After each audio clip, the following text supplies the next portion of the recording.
आ जाओ आ जाओ आ जाओ आ जाओ, सारे बच्चे आ गए। तो भाई सुबह से लगातार पिछले 30 घंटे से लगा हुआ था इसी क्लास के ऊपर, तो अब जाकर ये क्लास कंप्लीट हुई है। सभी साथी वीडियो को लाइक कर देंगे। स्टार्ट करें, चलो पहले क्वेश्चन की ओर चलते हैं। हिस्ट्री कल्चर ज्योग्राफी के 101 क्वेश्चन हैं जो बार बार एग्जाम में आते हैं, मैं पहले उसी के ऊपर फोकस करूंगा। सुनिएगा, कुंडा पंथ के प्रणेता कौन थे? कुंडा पंथ है वो आपके मलिनाथ जी ने चलाया था, याद रखना। और एक आता है कामड़ पंथ। कामड़ पंथ का भी अधीनस्थ बोर्ड बहुत ज्यादा प्रश्न पूछता है, और ये आपके कामड़ पंथ है वो किसके द्वारा चलाया गया था? कामड़ पंथ की बात करें तो ये आपके रामदेव जी के द्वारा चलाया गया था, जिनके द्वारा 13 ताली नृत्य किया जाता है। कौन सा नृत्य किया जाता है? 13 ताली नृत्य करने वाले लोग आपके कामड़ पंथ की महिलाओं के द्वारा किया जाता है। पाबूजी की बात करें, पाबूजी राठौड़ हुआ करते थे। पाबूजी राठौड़ लोक देवता जो अपने कोड़ूमंड फलोदी, है ना, कोड़ूमंड फलोदी से संबंधित है। और गोगा जी की जाति एक बार पूछी थी कि भाई कौन सी जाति से बिलोंग करते, तो आप चौहान थे, है ना। और गोगा जी चौहान है, ये आपको याद रखना। ददरेवा चुरू से याद रखना। ये बड़े छोटे छोटे क्वेश्चन जो बार बार एग्जाम में आते हैं। और एक सबसे बड़ी बात, ये 4th ग्रेड के पेपर लेके आ जाओ भाई, माइंड मैप के जाके बोलना, माइंड मैप के 4th ग्रेड के पेपर चाहिए। बड़ी बात यह है कि 20 टेस्ट दिए गए हैं, 7 के अंदर OMR दी गई है। अगर OMR में गोले भरने का यूं अभ्यास नहीं किया ना, तो फिर एग्जाम हॉल में कहोगे गुरुजी मेरे तो नेगेटिव चला गया, मेरे 5 गोले के ऑप्शन गलत हो गए। तो भाई ये किताब लेके आ जाओ, मार्केट में ऑफलाइन ही लेके आनी है। मदन सर की बोलना 4th ग्रेड के 20 मॉडल पेपर चाहिए, फटाफट लेके आ जाओ ना, कल सुबह ही अपने आसपास से। तिलवाड़ा पशु मेले की अगर हम बात करें, तिलवाड़ा पशु मेला है कौन से लोक देवता की स्मृति में? मलिनाथ जी की स्मृति में आयोजित किया जाता है। और कई बार कहते हैं कि लूणी नदी के किनारे कौन सा मेला होता है? चैत्र के महीने में अपने कृष्ण पक्ष, चैत्र कृष्ण पक्ष की 11 चैत्र कृष्ण 11 से लेकर के चैत्र मास के शुक्ल पक्ष की 11 तक चलता है मलिनाथ जी पशु मेला, लूणी नदी के किनारे मालानी का मेला है, याद रख लेना। अगला है कि किस लोक देवता की ख्याति है वो 4 हाथ वाले लोक देवता के रूप में? 4 हाथ वाले लोक देवता के रूप में हम बात करें, यहां पर 1567-68 का चित्तौड़ का तीसरा साका हुआ था। हम बात करते 1500 अकबर ने जब हमला किया था उदय सिंह के समय में, तो कल्लाजी राठौड़ को इसके लिए जाना जाता है। 1567-68 में चित्तौड़ के तीसरे साके में वीर गति को प्राप्त हुए थे।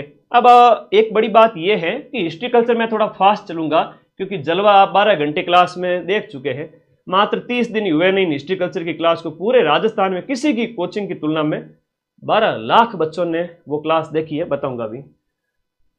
कामड़िया पंथ के प्रवर्तक आपके रामदेव जी हैं। देवनारायण जी को हम कहते हैं आपके भगवान विष्णु के अवतार, और इसके साथ साथ हम वह कहते हैं इनको भगवान श्री कृष्ण का अवतार। ये भी प्रश्न कई बार एग्जाम में पूछ लिए जाते हैं। तेजा जी हैं तो दौड़िया वीर है ना, और गोगा जी हैं तो हम जहार पीर के रूप में, इस नाम से मतलब अलग अलग। महमूद गजनवी के साथ जो युद्ध किया था, गजनवी के साथ में भाई मौसेरे थे, अर्जन सर्जन, है ना, तो वो उस समय की बात है। बच्चे बार बार तुम लोग कॉल मत किया करो, मुझे व्हाट्सएप करके छोड़ दिया करो, 8955982723 व्हाट्सएप नंबर दिए हुए, इसको बार बार कॉल नहीं, सिर्फ मैसेज छोड़ दिया करो, मैं फ्री होऊंगा, देख लूंगा। निम्न में से किसे मारवाड़ में सबसे पहले ऊंट लाने का श्रेय दिया जाता है? मारवाड़ में ऊंट लाने का जो श्रेय है ना, मारवाड़ में ऊंट लेकर आए थे पाबूजी महाराज। अब पाबूजी का मेला है वो आपके अब अगले 20 दिन इतना बड़ा धमाका करूंगा तुम सोच भी नहीं सकते। मेहनत के दम पर पूरा पेपर मिला के दिखाऊंगा, ठीक है। ये लीक वीक वाले तो ऐसे ही बदनाम है, मेहनत के दम पे पूरा पेपर मिलाएंगे, चिंता मत करो। कोलूमंड, बस जाना मत को इधर उधर की मैराथन देखकर। अब मेरा ही थंबनेल कॉपी होगा 10 जगह, ठीक है। तो जहां ज्यादा व्यूज आते हैं उसका थंबनेल कॉपी कर लेते हैं लोग। तो हाँ, कल तेजा दशमी याद रखना, भाद्रपद महीने के शुक्ल पक्ष की यानी उजाड़े पक्ष की दशमी, तेजा दशमी, प्रश्न एग्जाम में आता है। हाँ, तो ये आपके पाबूजी को इसका श्रेय जाता है। थाली नृत्य इनकी आराधना में आयोजित किया जाता है। कौन सा नृत्य होता है? थाली नृत्य। पाबूजी राठौड़ थे। आगे देखो, जितने साथी जुड़े हुए हैं उनको एक टारगेट दे रहा हूं अपने इस चैनल को। अभी मैं 2nd ग्रेड को पढ़ाऊं तब तक आपको इसको 7 लाख पूरा करना है। 7 लाख पूरा करना है सभी साथियों को। आज इस क्लास की समाप्ति तक और कल सुबह तक तो 6.25 लाख बच्चे हो जाएंगे। हर एक विद्यार्थी अगर अपने किसी दोस्त को कहता है कि सब्सक्राइब कर लो मदन सर के चैनल को, तो भाई तुम जोड़ो उन बच्चों को जो भटक रहे इधर उधर। 7 लाख का टारगेट देके जा रहा हूं।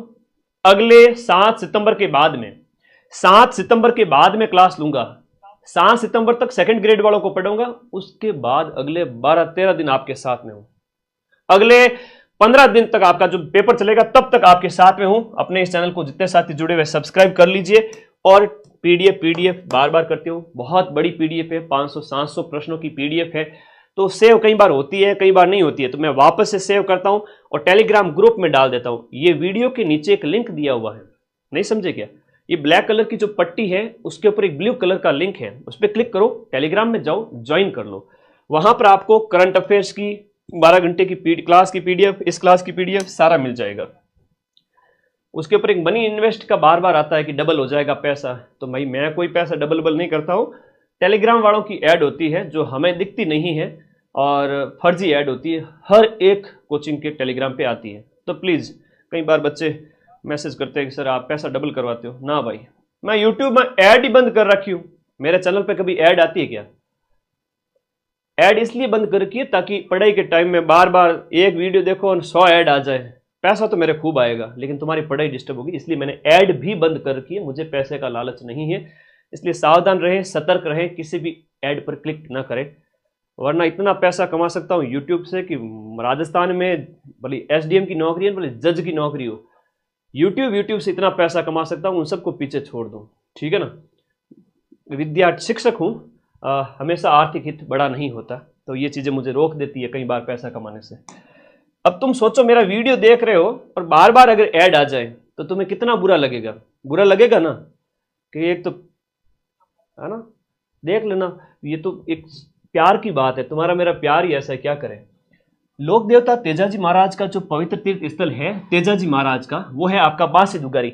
बांसी दुगारी आपका बूंदी के अंदर स्थित है और तेजाजी महाराज की कर्म स्थली है। तेजाजी महाराज की ये कर्म स्थली रहा है बांसी दुगारी, आपको याद रखना है। तेजाजी महाराज के संबंध में हिस्ट्री कल्चर की व्याख्या थोड़ी कम करूंगा क्योंकि ऑलरेडी पढ़ा चुका हूं, इस वजह से।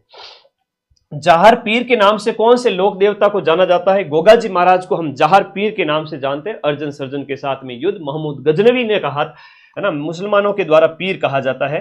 तो महमूद गजनवी, आज से 1001 साल पहले की बात है। महमूद गजनवी, ददरेवा चुरू, इनका जन्म।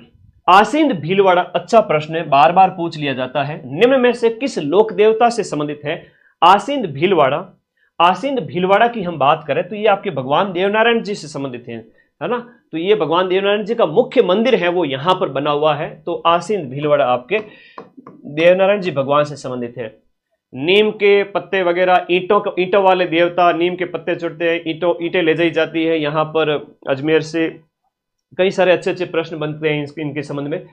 कौन से लोक देवता को आपका धौलिया वीर कहते हैं? अपने धौलिया वीर तेजाजी महाराज को कहते हैं, और तेजाजी महाराज को काला और बाड़ा के देवता भी कहते हैं ना। काला मतलब सर्प के देवता, काला मतलब सर्प के देवता, और बाड़ा मतलब पहले नारू रोग होता था, जहां पैरों के अंदर क्या होता था कि मतलब एक सफेद धागे जैसी संरचना निकलने लगती थी, वो रोग जो होता था उसके देवता। ये अच्छा प्रश्न, इनके बारे में कई बार आता है, याद रखिएगा। तेजाजी का आपका जन्म स्थान, तेजाजी का जो आपका जन्म स्थान है वो खड़नाल नागौर के अंदर है ना। धौलिया वीर, इनके अनेक उपाधियां वगैरह है, तो ये आपके नागौर के अंदर है, खड़नाल नागौर के अंदर। ददरेवा चुरू है तो गोगा जी से संबंधित हो गया। आसिंद भीलवाड़ा है तो आपके देवनारायण जी से संबंधित है। कोलुमंड फलोदी है तो पाबू जी से संबंधित है। मलिनाथ जी पशु मेला आपके तिलवाड़ा के अंदर आयोजित होता है, और तिलवाड़ा आपके बाड़मेर के अंदर यहां पर ये मेला आयोजित होता है। कौन सा पशु मेला और जिलों का जो युग्म है? अभी तो राजस्थान जी के चलेगा, उसके बाद 100 क्वेश्चन पॉलिटी के आएंगे। पॉलिटी के अंदर आपके राजस्थान और इंडिया दोनों की पॉलिटी आएगी। और 4th ग्रेड के अंदर क्या प्रश्न आएंगे? सीधा सीधा प्रश्न आएगा, अंदर से प्रश्न नहीं आएगा। अंदर से सिर्फ और सिर्फ 10-15 प्रश्न आएंगे। ठीक है, 100 प्रश्न बिल्कुल सीधे होंगे। कट ऑफ ज्यादा से ज्यादा 70 मान लो, 75 मान लो, लास्ट। टेंशन मत करो, 90+ सही कर दो, जनरल ओबीसी वाले सिलेक्शन ले जाएंगे कट कटा के। कौन सा यहां पर आपका सुमेलित नहीं है? चंद्रभागा पशु मेला आपके हाड़ौती का सुरंगा मेला जिसे कहते हैं, ये आपके कहां पर आयोजित होता है? चंद्रभागा मेला आपके झालरापाटन झालावाड़ के अंदर। गोगामेड़ी पशु मेला है तो आपका नौहर हनुमानगढ़ के अंदर हो गया। शिवरात्रि पशु मेला है तो करौली के अंदर आयोजित होता है, सवाई माधोपुर में आपका आयोजित नहीं है, तो ये आपका कहां पर हो गया? करौली के अंदर आयोजित होता है। फिर रामदेव पशु मेला है, बहुत इंपॉर्टेंट है। बलदेव पशु मेला है, तो सब आपके नागौर के हैं, बड़े फेमस मेले हैं। आज 5000 से भी ज्यादा लाइव का टारगेट है, फटाफट शेयर करो। प्रसिद्ध घोटिया अंबा मेला है, वो किस जिले में आयोजित होता है? घोटिया अंबा मेले की बात करें तो बांसवाड़ा के हैं। आदिवासियों का दूसरा कुंभ जिसे कहते हैं, पहला कुंभ तो है आपका कौन सा, बेणेश्वर वाला, और दूसरा वाला जो कुंभ है ये घोटिया अंबा का मेला कहलाता है ना। आदिवासियों का हम इसे कहेंगे सेकंड कुंभ मेला, इसे कहेंगे सेकंड कुंभ कहेंगे, और ये आपका बांसवाड़ा में लगता है घोटिया अंबा का मेला। अगला देखिएगा, राजस्थान में गधों का मेला। इस गधों के मेले को कई बार कहते हैं गर्दभ मेला। एक बार पूछ लिया सीईटी के अंदर आपका डंकी मेला पूछ लिया, है ना। तो ये कई बार नाम बदल बदल करके पूछ लिया जाता है। सीधा सा याद रखिएगा, यहां पर आपके ये लूणियावास जयपुर के अंदर आयोजित होता है, और चैत्र के महीने में जहां माता जी की पूजा होती है, कौन सी माता जी, शीतला माता जी। लूणियावास जयपुर, शीतला माता जी का मेला। आदिवासियों का कुंभ, आदिवासियों का पुष्कर, वागड़ का कुंभ, अनेक उपनाम हैं जिसे हम कहते हैं। तो आदिवासियों का जो कुंभ मेला है डूंगरपुर के अंदर बेणेश्वर धाम है, जो नवा टापरा एक जगह है। तो नवा टापरा जो गांव है, नवा टापरा गांव में सोममाही और जाकम के संगम पर माघ पूर्णिमा के अवसर पर, कौन से अवसर पर, माघ पूर्णिमा पर मेला बढ़ता है। और संत मावजी जो यहाँ के प्रसिद्ध संत हुए, जिन्हें हम वागड़ का धनी कहते हैं, जिन्होंने चौपड़ा ग्रंथ लिखा, जिन्होंने निष्कलंक संप्रदाय चलाया, उन्हीं के बारे में है। राजस्थान के अंदर पोमचो का युग है। देखो पोमचो एक ओढ़नी होती है, ओढ़नी की हम बात करें तो ओढ़नी गुरु जी कुण पहरे, तो देखो मां बनने पर मां बनने के उत्सव पर, कहने का मतलब है सद्य प्रसूता जिसे हम कहते हैं, जिसके नया नया बच्चा पैदा हुआ हो, उस महिला के द्वारा पीला पोमचा उड़ा जाता है ना। क्या क्या कहते हैं, पीला पोमचा, पीला ओडो, है ना। पीला ओडो आशीर्वाद देती है सासू माँ बहू को कि शादी हो गई, वंशवृद्धि करो, अब तो पीला ओडो आशीर्वाद, है ना। पीला ओडो लाडू जीमो, और भी आशीर्वाद देवे, है ना। तो ये अपने कल्चर का पार्ट है। पीला पोमचा। एक है आपका चीड़ का पोमचा, चीड़ पोमचा भी होता है, जो आपके शेखावटी वगैरह में विशेष रूप से और विधवा महिलाओं के द्वारा पहना जाता है, तो याद रखिएगा। मध्यकाल के अंदर आज से 500-700 साल पहले की बात करें तो एक खंगो, ये खंगा क्या था सर, खंगे की हम बात करें तो मध्यकाल के अंदर है वो खंगा क्या हुआ करता था, तो जो पोतिया है, पगड़ी है, जो साफा है माथे में, गुलाबी, एक बच्चे ने अच्छा कमेंट किया, हाँ सुजल कह रही है, तो गुलाबी पोमचा बेटी के जन्म पर, मैं सब कुछ करवा चुका हूं। चीड़ का पोमचा विधवा महिलाओं के द्वारा, गुलाबी है, हम सारी चीजें आके बताऊं को नहीं, क्लास करवा चुका हूं हिस्ट्री कल्चर की, एक सिंगल क्लास से क्वेश्चन बाहर नहीं जाएगा। ये पगड़ी होती है। हिस्ट्री कल्चर 12 घंटे की क्लास देख ली तो ज्योग्राफी हिस्ट्री कल्चर के जो 40 क्वेश्चन पूछे जाएंगे, 40 में से 38-39 क्वेश्चन राइट करके आओगे, ये मेरा वादा है, ठीक है। 4th ग्रेड के हड़के से पेपर कह रहा हूं मैं, कठिन से कठिन आ जाता है तो भी मिला देते हैं, तो सरल पेपर है, टेंशन नहीं लेनी, पर ओवर कॉन्फिडेंट भी नहीं होना। बुलाक जो आभूषण है, इस बुलाक आभूषण को स्त्रियों द्वारा शरीर के कौन से भाग पर पहना जाता है? बुलाक आभूषण है वो आपके नाक का आभूषण है। नाक के अंदर कई सारे आभूषण पहने जाते हैं, जैसे, हाँ जी, नाक के आभूषण में अनेक हैं, जैसे यहां पर जो है चूप और एक चुपा। अभी प्रश्न पूछा गया था पटवारी पेपर के अंदर, चूप, तो चूप तो हो गया आपके कहां का, दांत का आभूषण, लेकिन चुपा जो है यहां पर पहना जाता है। चूप एक कील होती है जो दांत के आभूषण के रूप में ठोकती, यहां पर दांतों में लगा दी जाती है। चूप 2 अक्षर का, कील हो गई, लेकिन चुपा है वो नाक का है, लौंग है, लटकन है, फीणी है, भंवरा है, ये सब नाक के आभूषण है। क्लास 6 की लागेला था ना, पूरे सारे 8 सब्जेक्ट पूरे 7 लाख सब्सक्राइबर कर देना 7 तारीख तक, ठीक है। हाँ आज देखो मैं कितना सब्सक्राइब करो थे लोग, पचावे एड़ी रेडी क्लास और आवेला धमाकेदार।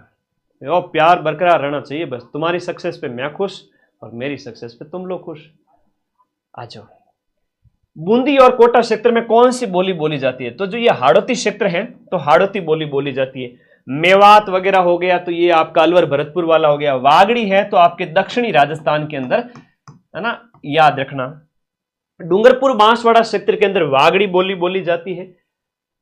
मैं जानबूझ के कठिन प्रश्न नहीं लाया, ये 4th ग्रेड है, RS प्री नहीं है। RS प्री में भी मैं आपके 80 से 90% मिला देता हूं, याद रखना, ठीक है। कोई नया बच्चा हो ना तो यूं उसको भी नहीं छोड़ता, तो ये तो 4th ग्रेड है। तो लेवल जैसा एग्जाम है वैसे लेवल के हिसाब से क्वेश्चन लाया हूं। क्वेश्चन यही आएंगे। अब्राहम ग्रियर्सन ने कौन सी बोली को भीलों की बोली कहा? देखो, भील थारा वह दक्षिणी राजस्थान के मायने, तो दक्षिणी राजस्थान में जो है वागड़ी बोली जो है उसे भीली बोली कहा जाता है। डिंगल है तो पश्चिमी राजस्थान की जो साहित्यिक भाषा है राजस्थान की, पश्चिमी राजस्थान की जो साहित्यिक भाषा हो जाती है वो डिंगल है। पिंगल है तो पूर्वी राजस्थान, अलवर, भरतपुर, करौली वगैरह, ये वाला, ठीक है। ओके, मैं तो डरता नहीं हूँ 4th ग्रेड वाले पेपर को, मैंने कहा यूट्यूब से क्वेश्चन मिला दूंगा। तुम लोग डरते हो क्या? नहीं डरते हो ना? शेर हो मेरे सभी, शाबाश। साहित्यिक रचनाएं, आपके सिलेबस में जो टॉपिक है मैं वही लेके आया हूं। साहित्यिक रचनाएं दी गई हैं, सामने साहित्यकार दिए गए, आंसर कर दो फटाफट। वीर सतसई है वो आपके सूर्यमल मिश्रण के द्वारा लिखी गई 1857 की क्रांति के ऊपर। अब सूर्यमल मिश्रण के द्वारा एक वंश भास्कर भी बहुत इंपोर्टेंट रचना लिखी गई, वंश भास्कर, सीधा सीधा पूछ लिया जाता है। बूंदी के राजा जो है राम सिंह द्वितीय के दरबारी हुआ करते थे, आता है प्रश्न एग्जाम में। एकलिंग महात्म्य है वो आपके कान्व व्यास की रचना है जो आपके कुंभा के दरबारी, कान्व व्यास और ये कुंभा के दरबारी थे, तो ये आपको याद रखना। चेतावनी रचुंगटिया केसरी सिंह बारट लिखिया। केसरी सिंह बारट की ने 1903 के अंदर फतेह सिंह जी जा रहे थे दिल्ली जाऊं, तो फतेह सिंह जी ने क्या उठे नाती को भाड़ा थे, काय काम दिल्ली जा रहे हो, कि लॉर्ड आ रहे हैं मैं जाऊंगा, तो 13 सोटे भेजे, उसको पढ़ के वापस आ गए थे। डोला मारूरा दुआ, ढोला ढोला कवि कल्लोल, याद रहेगा। राव जैतसिर चंद, एक बहुत इंपॉर्टेंट प्रश्न है, बीकानेर के राठौड़ों के इतिहास के ऊपर यह रचना लिखी गई है। बीकानेर के राठौड़ों के ऊपर ये इतिहास के ऊपर रचना लिखी गई है। राव जैतसिर चंद है वो बीटू सुजा के द्वारा लिखा गया है, और बीकानेर के जैसे जो राठौड़ थे उनके ऊपर लिखा गया यह ग्रंथ हो जाता है, ठीक है। अगला देखिएगा, कौन सा सुमेलित नहीं है? बड़ी बात यह नहीं कि आपको कितना आता है, बड़ी बात यह है कि आप एग्जाम में परफॉर्म कैसे करते हो, आप प्रश्नों को कैसे पढ़ते हो। इसलिए तो कह रहा हूं OMR वाली वो किताब ले आओ मेरी वाली, 20 पेपर दिए हुए हैं, 20 OMR के पत्तियां साथ में दी हुई है, खूब प्रैक्टिस करो, तारे पग में कांटो ही को नहीं भागे, ठीक है। एनु ज्यादा मैं कहीं नहीं कह सकूं। तो नजदीकी बुक स्टॉल से जयपुर वगैरह हर एक जिले में पहुंची हुई है, ले आओ कल ही। जो प्रैक्टिस करके पेपर देने जाएगा उसका सिलेक्शन तय है। बिना यूं मुंह उठा के वर्ल्ड कप खेलने जाएगा तो पहली बॉल पे बोल्ड होगा ना बेटा। तो कौन सा सुमेलित नहीं है? बीसल देव रासो, 20 आदमी नर, तो बीसल देव रासो। विग्रहराज चतुर्थ अजमेर वालों के ऊपर लिखी गई रचना। खुमाण रासो दलपत विजय है। वैली कृष्ण रुक्मणी है, पृथ्वीराज राठौड़ है। राव जयसिर चंद अभी जस्ट पढ़ा, तो ये आपका हो गया राव जयसिर चंद, बीटू सुजा। शिवदास गार्डन के द्वारा क्या लिखा गया था? कमेंट कर दो रे फटाफट। शिवदास गार्डन के द्वारा अचल दास खिंची की वचनिका। ये पटवारी के पेपर में पूछा गया था, यही अधीनस्थ बोर्ड था, और इससे 2 लेवल नीचे का पेपर, 2 लेवल ऊपर का पूछा गया था पटवारी में। वो बड़ा एग्जाम होता है 4th ग्रेड से, तो यही अधीनस्थ बोर्ड था।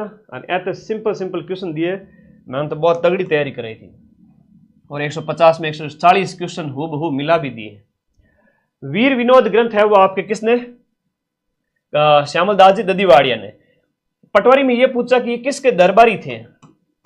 तो दरबारी विद्वान जो थे ये आपके एक तो शंभू सिंह, और उनके बाद में उनके बेटे सज्जन सिंह। तो शंभू सिंह और सज्जन सिंह के दरबार में थे। बात कतरी पुरानी है गुरुजी, अब ज्यादा कौन नहीं, ठीक है, बस 150 साल पहले, तो ये याद रखना।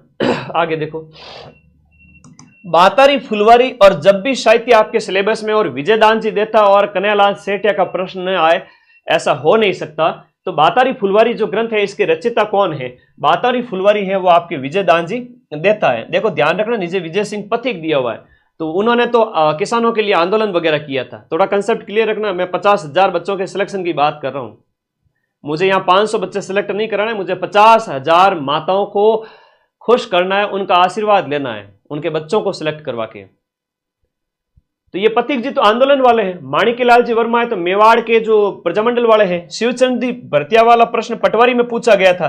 फर्स्ट गद्य लेखक, राजस्थान के साहित्य के पहले गद्य लेखक जिसने कहानी लिखी हो, उपन्यास लिखा हो, कनक सुंदर उपन्यास लिखा, कहानी लिखी, विश्रांत प्रवास, ये पटवारी में पूछा था, ठीक है। और प्रश्न कट्टे पूछियो पटवारी रामायण, सीधे सीधे प्रश्न आवे, जहां से प्रश्न आ रहा है वही प्रश्न लेके आया हूं, मिला दूंगा पूरा पेपर, टेंशन ना लो। विजयदान जी देवता की जो बातारी फुलवारी है, इस बातारी फुलवारी की हम बात करें, बातारी फुलवारी की हम बात करें तो टोटल 14 खंड है। कितने खंड है?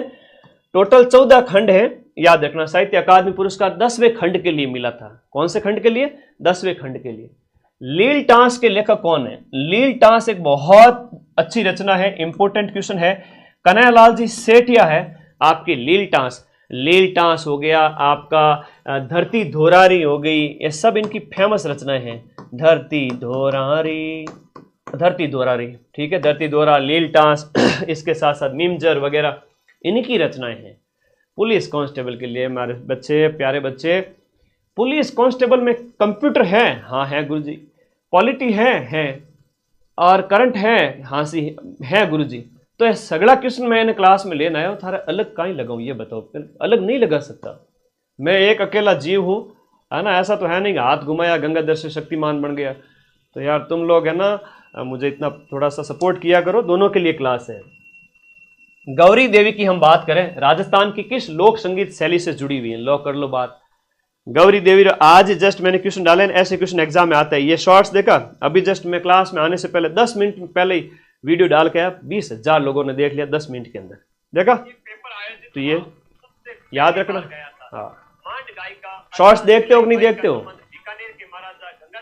ये मांड गायिकाओं वाला प्रश्न है, वो हर बार एग्जाम में पूछा जाता है, इसलिए आप लोग मांड गायिकाओं वाले प्रश्न देखा करो। ये शॉर्ट्स वाले, आज वाला शॉर्ट्स देख लोगे तो मजा आ जाएगा कि भाई मांड गायिकाओं वाला क्वेश्चन क्लियर हो जाएगा। पटवारी के पेपर में पूछा था मांड गायकी के लिए पद्मश्री किसे मिला? तो आज के शॉर्ट्स में मैंने बताए, और पद्मश्री 2 महिलाओं को मिला है ना, एक 2025 में, एक 1982 में। गौरी देवी की बात करें तो मांड गायकी संबंधित है, 2 गौरी देवी है आपकी, एक तो बीकानेर वाली है और एक पाली की। बताओ, तो दोनों ही गौरी देवी मांड गायिका वाली। पाली वाली तो भैरवी राग में गाती थी, और इसकी ट्रिक भी बताई। कौन कौन मेरा शॉर्ट्स देख आया, सबको पता है? कमेंट करो रे, ट्रिक बताओ। सारे शॉर्ट्स देखते हो, वेरी गुड, शाबाश। हाँ, कौन है वो वागड़ की मीरा के नाम से? राजस्थान के प्रसिद्ध व्यक्तित्व में देखो, गौरी देवी तो है आपके मांड गायिका, लेकिन गौरी बाई है वो आपकी डूंगरपुर की है। और गौरी बाई ने क्या किया था, भगवान श्री कृष्ण की भक्ति की थी, इसी वजह से इनको क्या कहा गया, वागड़ की मीरा। अभी जो एग्जाम में प्रश्न पूछे गए थे वो आपकी राजस्थान की राधा किसे कहते हैं? वो मीराबाई को कहते हैं, इसका भी शॉर्ट्स डाला हुआ है। राजस्थान की राधा मीराबाई होगी। दूसरी मीरा कौन है? तो राणाबाई है। दूसरी मीरा है राजस्थान की, दूसरी मीरा, राजस्थान की जो सेकंड मीरा का प्रश्न आ जाए तो वो है आपकी राणाबाई। और राणाबाई जो है आपके डीडवाना कुचामंच में हरनावा गांव है, हरनावा डीडवाना की है। पहले की महिला संत मध्यकाल के अंदर, आज के टाइम में तो कहां संत पैदा होते हैं, कुछ कुछ ही संत बच्चे हैं, अच्छे इंसान भी हूं। आगे आ जाओ फटाफट अगले प्रश्न में। बीकानेर की गायिका अल्लाह जिलाई बाई किस राग को गाने के लिए फेमस है? बसंती, जजवंती, मल्हार, मांड। तो ये मांड को गाने के लिए फेमस है। 1982 के अंदर आपको मिलता है पद्मश्री, 1982 में इसके लिए आपको मिलता है 4th हाईएस्ट सिविलियन अवार्ड, 4था सर्वोच्च नागरिक सम्मान पद्मश्री। मांड गायिका अल्लाह जिलाई बाई जो बीकानेर के महाराजा गंगा सिंह के दरबार में थी। मंजीरा हो गया, तानपुरा हो गया, चौतारा, यानी जिसमें 4 तार हैं, जो तार से बने हुए वाद्य यंत्र है ना, तो ये कौन से, मतलब कौन से नृत्य में इसका प्रयोग किया जाता है? और ये प्रश्न अभी 11 वाला पूछा गया था। तो ये 13 ताली नृत्य के अंदर आपके वीणा वगैरह, चौतारा वगैरह, रामदेव जी की आराधना में इनका इस्तेमाल किया जाता है। और 11 वाला पूछा गया था जिसमें बांकिया वगैरह, वो पीठ अभी पटवारी में पूछा था। देवनारायण जी की फड़ के वाचन के समय कौन से वाद्य यंत्र का प्रयोग करते हैं? तो देवनारायण जी के जो भूपे हैं ना, वो गले में लटका के रखते हैं किसको? जंतर को, जिसके 2 मुंह होते हैं, आगे और पीछे।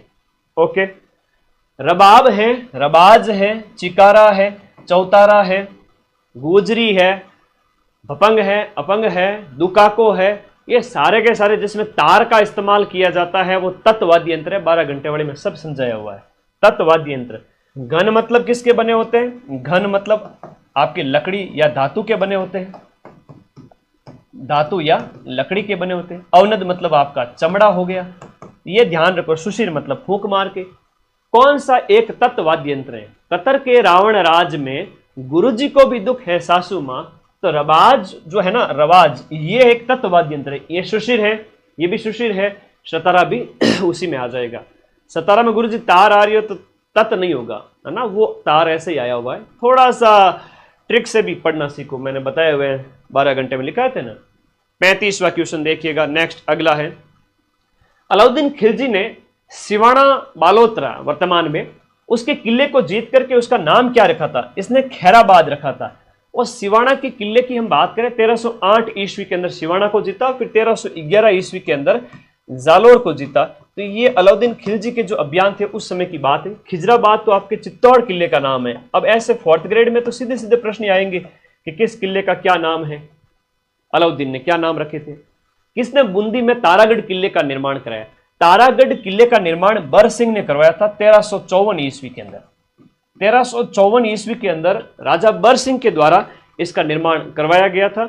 और तारागढ़ किला आपको याद रखना है, एक अजमेर में भी है। उस तारागढ़ को गढ़ बीठली कहते हैं, है ना। कंसेप्ट क्लियर कर लो, बस पेपर मिल जाएगा, ज्यादा माथाफोड़ी नहीं करनी। गढ़ बीठली, बढ़िया नींद लो, टेंशन नहीं करनी, पेपर नहीं डरना। अजमेर, गढ़ बीठली आपका कौन सा? अजमेर। सुवर्णगिरी कौन से किले को कहा जाता है? तो सुवर्ण यानी कि जो सुंदर दिखने वाला, और है कि गोल्डन सिटी। सुवर्ण तो है आपका जालोर वाला, लेकिन जैसलमेर वाला पूछे तो ये स्वर्णगिरी है। स्वर्ण मतलब कि गोल्डन जो किला है, सोने जैसा किला है, जो पीले पत्थरों से बना हुआ है ना। ऐसा प्रश्न पूछ ले। चित्तौड़ का किला है तो उमेशा के पठार पे बना हुआ है ना। अनेक बातें हैं।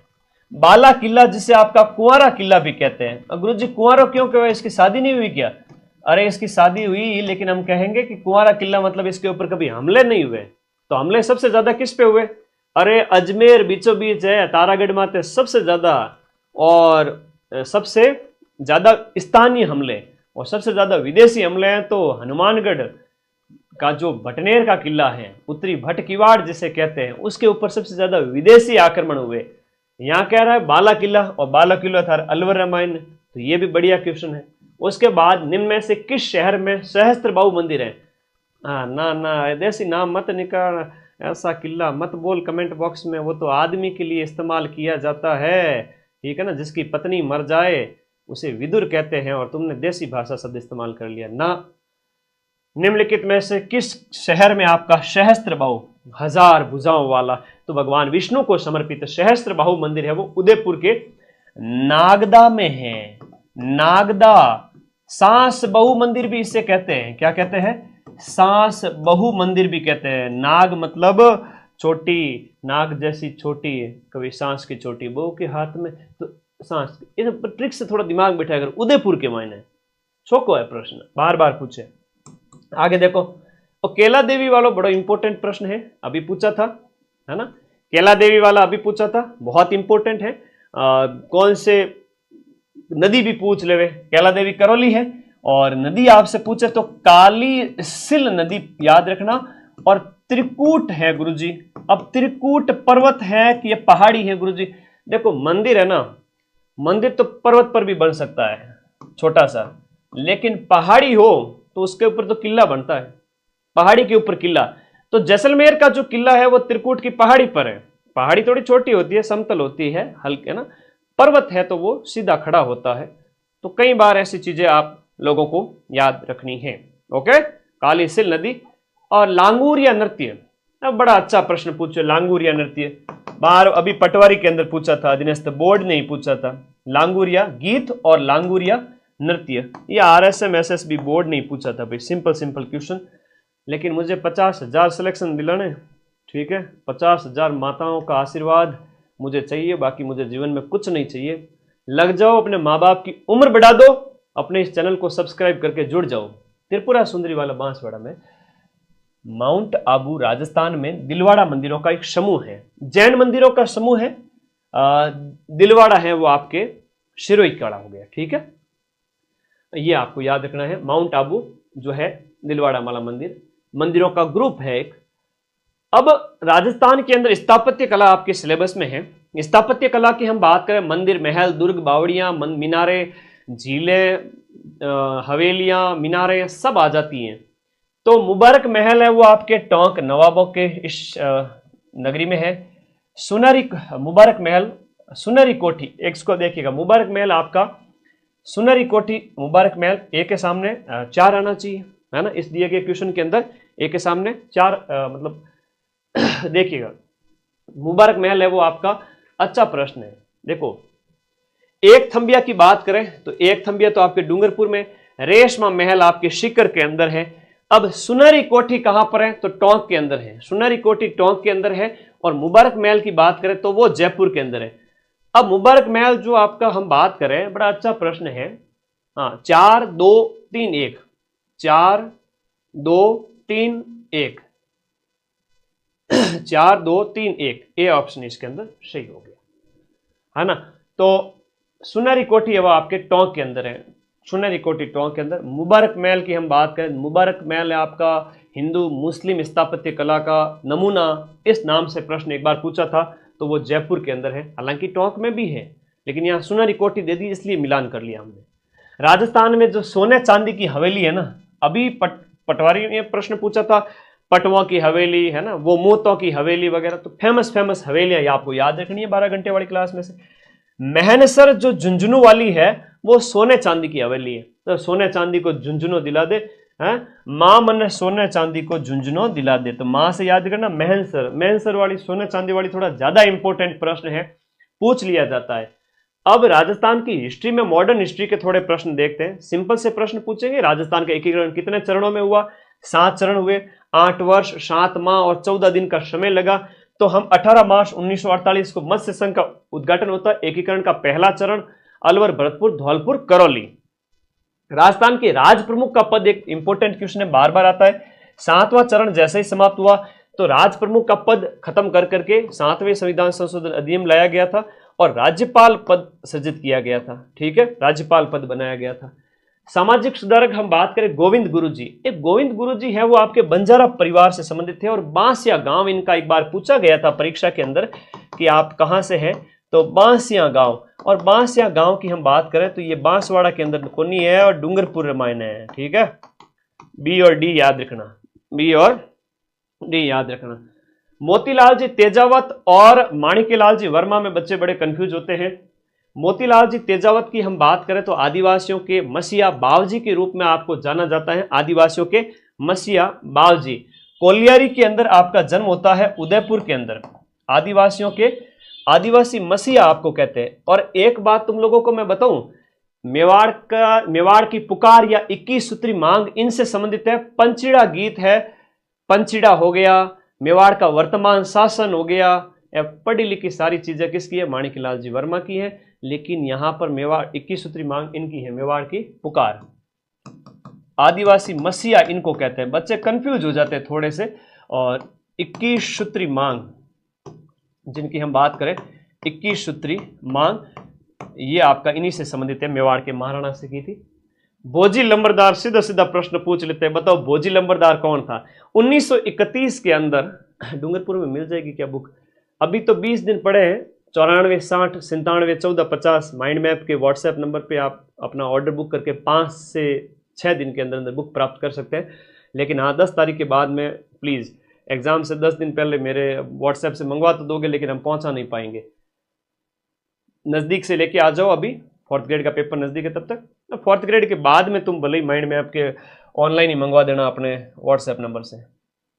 अदर बुक्स की बात कर रहा हूँ, ये बुक तो मार्केट में लेके आओ, अभी मंगा सकते हो व्हाट्सएप से अगले 10 दिन तक। तो भोजी लंबरदार की बात करें तो भरतपुर किसान आंदोलन से संबंधित है। और देखो, एग्जाम पास करने का सीधा सा फॉर्मूला है कि अधीनस्थ बोर्ड पिछले काफी सालों से कौन से प्रश्न पूछ रहा है, निकाल के जाओ, पेपर निकलेगा सीधा। ठीक है, और कोई तरीका ही नहीं है।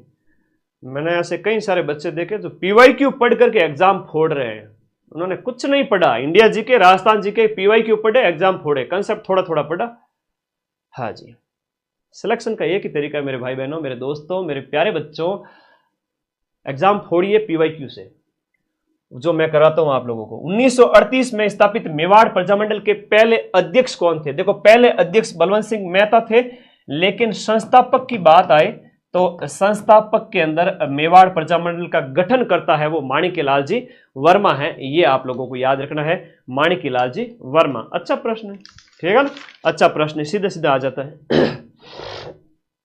आजादी से पहले की बात है, 1944 में एक महिला आश्रम स्थापित किया गया था। 1944 में महिला आश्रम स्थापित किया गया था और यह आपका नारायणी देवी वर्मा के द्वारा स्थापित किया गया था। नारायणी देवी वर्मा, इनके द्वारा भीलवाड़ा के अंदर, यहां पर हम बात करें भीलवाड़ा के अंदर महिला आश्रम की स्थापना की गई थी। ये है शॉर्ट्स जो तुम्हें बता देता हूं हर रोजाना, जब भी मैं कहूं टेलीग्राम पे माइंड मैप सर्च करके शॉर्ट्स वाली कैटेगरी में जाके देखो। राजस्थान की राधा मीराबाई को कहते हैं, कहाँ के क्या प्रसिद्ध हैं, गौरी नृत्य के बारे में, भरथरी नगर के बारे में, है ना। तो ये शॉर्ट्स देखा करो, तुम लोग देखते हो ना, रोज जाना देखना, चूकना ही नहीं। 1 मिनट के अंदर एक प्रश्न क्लियर होता है। रजिस्टर डाल दिया करो और उसमें रजिस्टर डाल दिया करो और उसमें आपके इन प्रश्नों को लिख दिया करो। 5 मिनट भी नहीं लगेंगे। और महीने के होते हैं 30 शॉर्ट्स, साल के होते हैं 350 शॉर्ट्स। मैं कहता हूं कोई भी पेपर देने चले जाओ, 100 में से 30-40 क्वेश्चन तो इन शॉर्ट से ही आ जाएंगे। उस स्वतंत्रता सेनानी का नाम बताइए जिसने पंचीड़ा, वेरी इंपॉर्टेंट है, थोड़ा समय दीजिए इसको। पंचीड़ा नामक लोकप्रिय गीत की रचना किसने की थी? माणिक्यलाल जी वर्मा ने की थी। पंचीड़ा नामक लोकप्रिय गीत की रचना की थी। और इसके अलावा मेवाड़ का वर्तमान शासन बुक भी लिखी थी। मेवाड़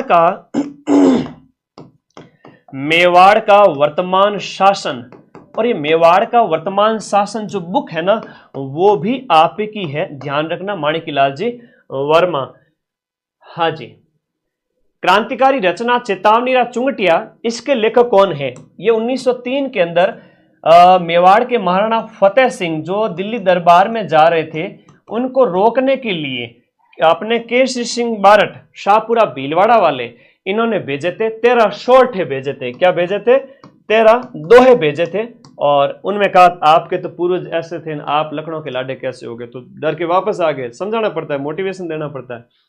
सर्वहितकारिणी सभा की स्थापना 1907 के अंदर चूरू के अंदर की गई थी। तो इस सर्वहितकारिणी सभा की स्थापना किसने की थी? स्वामी गोपाल दास के द्वारा सर्वहितकारिणी सभा की स्थापना की गई थी 1907 के अंदर। डूंग जी और जवाहर जी की बात करें तो शिखर के आपके बिठोट पाटोदा,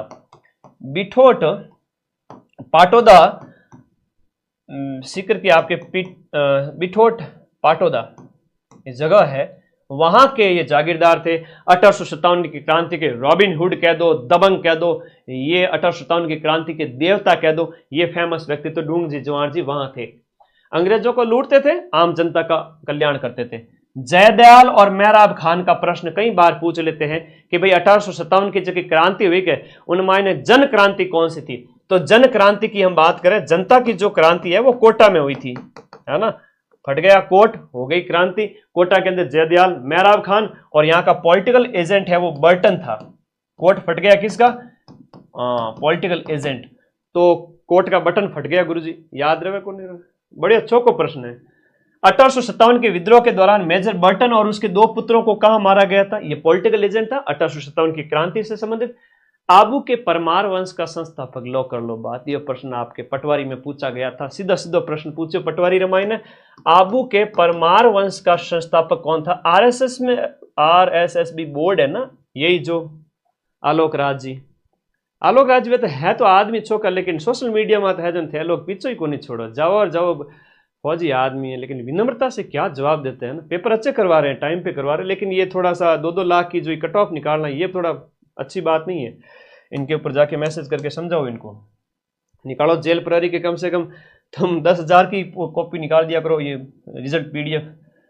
तो ये धूमराज की बात करें, वो तो है संस्थापक।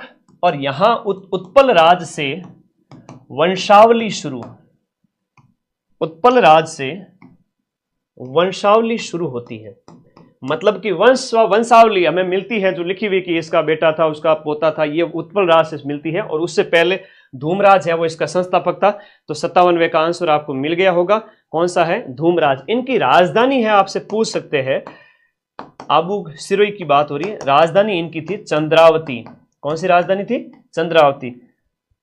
वागड़ के परमार वंश की राजधानी, देखो हाँ सिर में धूम मचावे दो, ठीक है याद रखा करो, कैसे भी याद रखना है। देखो वागड़ यानी डूंगरपुर बांसवाड़ा के परमार वंश की राजधानी अर्थुना था, जिसका पुराना नाम है उत्थुनक। क्या नाम है पुराना? उत्थुनक। वागड़ का खजुराहो अर्थुना को ही कहते हैं, है ना, इसे कहते हैं वागड़ का खजुराहो। मैं एक शॉर्ट्स भी अपलोड कर दूंगा। खजुराहो का प्रश्न थोड़ा ज्यादा पूछते हैं। वैसे खजुराहो तो आपके कहाँ है? मध्य प्रदेश में, लेकिन राजस्थान का खजुराहो है वो आपके किसको कहते हैं? राजस्थान का खजुराहो किराडू को कहते हैं, किराडू। बाड़मेर के मंदिर को कहते हैं। अलग अलग खजुराहो, जैसे रामगढ़ जो भंडदेवरा है तो जो है मिनी खजुराहो कहलाता है, जो बारां जिले के अंदर। एक बहुत प्यारा प्रश्न है, ऑकलवुड कास्ट जीवाश्म पार्क, इसके ऊपर मैंने शॉर्ट्स भी डाला था। तो आकलवुड जीवाश्म पार्क राजस्थान के कौन से जिले में? तो आपके राजस्थान के राष्ट्रीय मरु उद्यान में स्थित है, राष्ट्रीय मरु उद्यान में स्थित है। और यहां पर करोड़ों साल पहले के लकड़ी के जीवाश्म मिले, लकड़ी के अंश आज भी में मिले। पत्थरों के बीच में लॉक हो गई थी लकड़ी, तो खोद खोद करके निकाला गया कि भाई उस टाइम की लकड़ी है, ठीक है, करोड़ों साल पहले की। तो ये आपको याद रखना है। ऑकलवुड वाला थोड़ा ज्यादा इंपॉर्टेंट है, जैसलमेर माइन है, ऑकलवुड जीवाश्म पार्क है, वहां आप जाओगे तो एक आपको उद्यान मतलब सरकार के द्वारा बनाया गया है, पर्यटन के लिए भी है और ऐसे देखने के लिए अच्छी जगह है। लाठी सीरीज की बात करें लाठी सीरीज है वो जल है, जमीन के मायने जल है। जैसलमेर मायने, देखो जैसलमेर मायने अपने पोखरण से मोहनगढ़ के बीच में, जैसलमेर में पोखरण से मोहनगढ़ के बीच में लगभग 60 से 80 किलोमीटर जमीन में पानी पाया जाता है। वहां मीठा पानी है और लोग उसको इस्तेमाल भी करते हैं। वहां पर चांदन नलकूप भी पाया जाता है। वहां पर आपके ये याद रखना है, सेवण धामण करड़ जो घास वगैरह है वो भी पाई जाती है। मतलब पीने के लिए पानी की अच्छी व्यवस्था है। रेगिस्तान में वैसे भी मीठा पानी तो मिलता नहीं है, तो सेवण घास है वो वहां पर मिलती है। सेवण है, धामण है, क्या है सर? घासें हैं, पौष्टिक घास है जीव जंतुओं के लिए। बिसलपुर बांध है वो आपका बनास नदी के ऊपर बना हुआ है और टोंक में बना हुआ है। बिसलपुर बांध की हम बात करें, सीकर राजस्थान से बाहर है क्या? सीकर तो राजस्थान के मायने ही है, मिल जाएंगे, क्यों नहीं मिलेंगे? Model paper. बंद बरेठा और मोती झील, अब बंद बरेठा वन्य जीव विहार है, इसकी हम बात करें तो ये भरतपुर के अंदर है। बंद बरेठा कहां पर है? भरतपुर के अंदर स्थित है। अब इसके बाद में अगले प्रश्न की ओर चले। नेक्स्ट देखिएगा, जैत सागर जो तालाब है, जैत सागर जो तालाब है वो कहां पर स्थित है? जैत सागर आपके बूंदी के अंदर है। लेकिन गैप सागर की बात करें, गैप सागर, तो गैप सागर की हम बात करें तो ये डूंगरपुर के अंदर है। गैप सागर या गैब सागर है ना, गैब, तो ये आपका डूंगरपुर के अंदर है। फेमस 5 तालाब है, वहां से ही प्रश्न बनेगा, इससे अलावा कोई प्रश्न नहीं आएगा। माही परियोजना से लाभान्वित होने वाला जिला कौन सा है? माही परियोजना हम बात करें तो बांसवाड़ा है। माई बजाज सागर जो बांध बना हुआ है हम बात करें, ये आपका माई बजाज सागर परियोजना, तो ये माई परियोजना है आपके बांसवाड़ा से संबंधित हो गया, गुजरात, राजस्थान। हाड़ौती प्रदेश की मिट्टी का प्रकार कौन सा है? तो वर्टिसॉल मिट्टी है वो आपके कोटा, बूंदी, झालावाड़, बारां यानी कि आपके राजस्थान के इस क्षेत्र में पाई जाती है। फिर आपकी इंसेप्टिसॉल भी हो गई, इधर रेगिस्तान में एरिडीसॉल हो गई, एंटीसॉल हो गई, है ना, एरिडी हो गई, एंटीसॉल हो गई, वर्टिसॉल हो गई, इंसेप्टिसॉल हो गई। ये मिट्टियों का वैज्ञानिक वर्गीकरण है जो बार बार पूछा जाता है। राजस्थान में ज्योग्राफी चल रही है राजस्थान की, ठीक है। निम्न में से कौन से जिले में काजरी का मुख्यालय स्थित है? ये काजरी क्या है कि आपका सबसे पहले इसका जो नाम है वन और मिट्टी सुधार, वन और मृदा सुधार केंद्र के नाम से इसका जो है स्थापना की गई थी सुधार के लिए। 1957 के अंदर इसकी स्थापना की गई थी, लेकिन 1959 के अंदर इसका नाम है वो काजरी पड़ गया। ये जोधपुर के अंदर स्थित है। सेंट्रल एरिड रिसर्च जोन है ना, केंद्रीय शुष्क पारिस्थितिकी अनुसंधान संस्थान। शुष्क का मतलब है जहां बारिश नहीं हो, उस स्थिति में वनस्पति का अध्ययन करने के लिए कौन सा संस्थान है? तो ये आपका काजरी स्थापित किया गया है, central arid research zone centre. निम्नलिखित में से कौन सी पश्चिमी राजस्थान में पाई जाने वाली एक घास नहीं है? जो आपकी जल पट्टी है, भूगर्भीय जल पट्टी, वहां पर जो घास है वो आपकी सेवण, धामण, करड़ है, लेकिन सालर सालर के तो पेड़ होते हैं। मंजू शर्मा इस्तीफा दिया तो भाई उन कुमार विश्वास ने तकलीफ, मैंने कहा तकलीफ, बार बार कमेंट करते जा रही हूँ। मुझे भी पता है कि मंजू शर्मा ने आज इस्तीफा दिया, अच्छी बात है, चौकी बात है, होगा कोई ना कोई, कई सारी चीजें चल रही है आजकल उठा फटक, उसकी तुम टेंशन मत लो है। हाँ, मंजू शर्मा इस्तीफा लिया तो ना कहीं जो रहे हो, आगे आ जाओ, तेरे सैलरी देती थी क्या, आगे आ जाओ। जवाहर सागर वन्य जीव अभ्यारण्य, जवाहर सागर वन्य जीव अभ्यारण्य की हम बात करें, हाँ, जवाहर सागर की बात करें तो चित्तौड़गढ़ के अंदर है, चित्तौड़गढ़ के अंदर है। हाँ, डूंगर बढ़ती दिखे, घर पगा बढ़ती को नहीं दिखे, मंजू शर्मा इस्तीफा दिया। आ जाओ अगला प्रश्न, तो आपका जवाहर सागर अभ्यारण्य कहां पर है, चित्तौड़गढ़ के अंदर है। निम्नलिखित में से कौन सा बेमेल है, देखो थाने पढ़नो आनो चीजें प्रश्न मायने कहीं पूछे जा रही हो, बेमेल मतलब शूट नहीं हो रही हो, शूट क्यों नहीं हो रही हो गुरुजी, राष्ट्रीय मरु उद्यान तो जैसलमेर में है, रणथंभौर है वो आपका नेशनल पार्क है, सवाई माधोपुर के अंदर स्थित है, सरिस्का राष्ट्रीय उद्यान ये भी राजस्थान का एक राष्ट्रीय उद्यान है, राजस्थान के अंदर 3 ही राष्ट्रीय उद्यान है जो ये है, और केवला देव है तो घना पक्षी विहार के नाम से जाना जाता है, और ये भरतपुर के अंदर स्थित है तो ये अलग है, बाकी सभी सही है। राजस्थान में सबसे ज्यादा लिंग अनुपात कौन से जिले में, देखो आदिवासी इलाका है तो वहां पर लिंग अनुपात ज्यादा ही पाया जाता है, कन्याओं की जैसे पहले की जगह हत्याएं बहुत ज्यादा होती थी, उसके बाद तो अभी एक्ट वगैरह खूब आ गए, तो 994 994 प्रति हजार पर ये डूंगरपुर के अंदर है। डूंगरपुर के बाद के 2 जिले पूछे तो 990 पे तो सेकंड नंबर पे तो है आपका राजसमंद, 990 राजसमंद, और थर्ड नंबर पे है वो आपका कौन सा है, पाली है। अब इसका तो है 990, ये तो है 990,000 पर, और ये है 987 कन्याएं, महिलाएं कह दो, शिशु लिंगानुपात होता तो कन्याएं कहते, यहां पर तो बात हो रही है पुरुष और महिलाओं की, तो सीधी सीधी बात समझ में आए।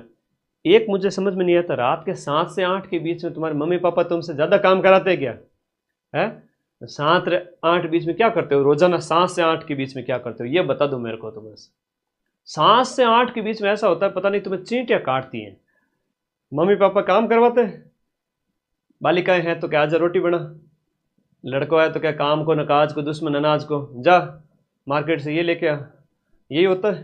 तभी मुझे लगता है लाइव वालों के ऊपर ये याद रखना, मेरे भी मम्मी पापा कहते हैं चिंता मत करो गरीब बात है। आगे बढ़ो। 2011 की जनगणना के अनुसार राजस्थान की साक्षरता कितनी है, 2011 की जनगणना के अनुसार अपनी जो साक्षरता है वो 66% है, राजस्थान की ओवरऑल साक्षरता की बात करें। मरु विकास कार्यक्रम है वो आपके डेजर्टिफिकेशन को रोकने के उद्देश्य से आपका कब स्टार्ट किया गया था, तो ये मरु विकास कार्यक्रम है वो 2000 मरु विकास कार्यक्रम है 1977-78 के अंदर, 1977-78 के अंदर मरु विकास कार्यक्रम पश्चिमी राजस्थान स्टार्ट किया गया था। कौन सा जोड़ा यहां पर आपका सुमेलित नहीं है, देखो परिवहन आपके सिलेबस में है, पर्यटन आपके सिलेबस में है, क्या प्रश्न आएगा परिवहन से, यही पूछा जाएगा कि राजस्थान के अंदर सड़क घनत्व कितना है, चलो कमेंट करके बता दो, यही प्रश्न आता है बार बार, सड़कों की लंबाई वगैरह, सड़क घनत्व वगैरह।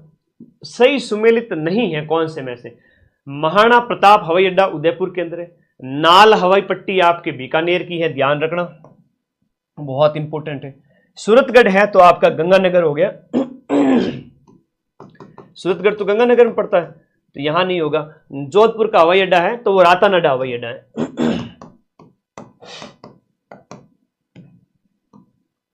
जोधपुर वाला है वो रातानाडा है। अगला देखो कोटा वाला, कोटा ग्रीन फील्ड है ना, ग्रीन फील्ड मतलब पास में एक और बना दिया जाए भार को कम करने के लिए उद्देश्य। राजस्थान राज्य पथ परिवहन निगम RSRTC, इस RSRTC की स्थापना है वो आपके कब की गई थी बताओ, RSRTC की स्थापना 1964 के अंदर अक्टूबर के महीने में की गई थी, RSRTC की स्थापना की गई थी। यह प्रश्न है आपके परिवहन वाले टॉपिक के, परिवहन वाले टॉपिक से एक ही प्रश्न ज्यादा पूछा जा रहा है बार बार कि राजस्थान के अंदर है वो सड़क घनत्व कितना है, तो मेरे प्यारे बच्चे सड़क घनत्व जो है वह आपका कितना है राजस्थान का, प्रति 100 जो किलोमीटर स्क्वायर पे जो सड़कें हैं उस पे 92 किलोमीटर, 92.66 किलोमीटर, है ना, 92.66 है हमारा सड़क घनत्व है वर्तमान में। कितना है? 92.66 है। जयपुर मेट्रो की शुरुआत है वो आपके कौन से साल में होती है? 2015 के अंदर आपके जयपुर मेट्रो, और इसके लिए हमारा जो सहयोग है वो आपके जापान के साथ में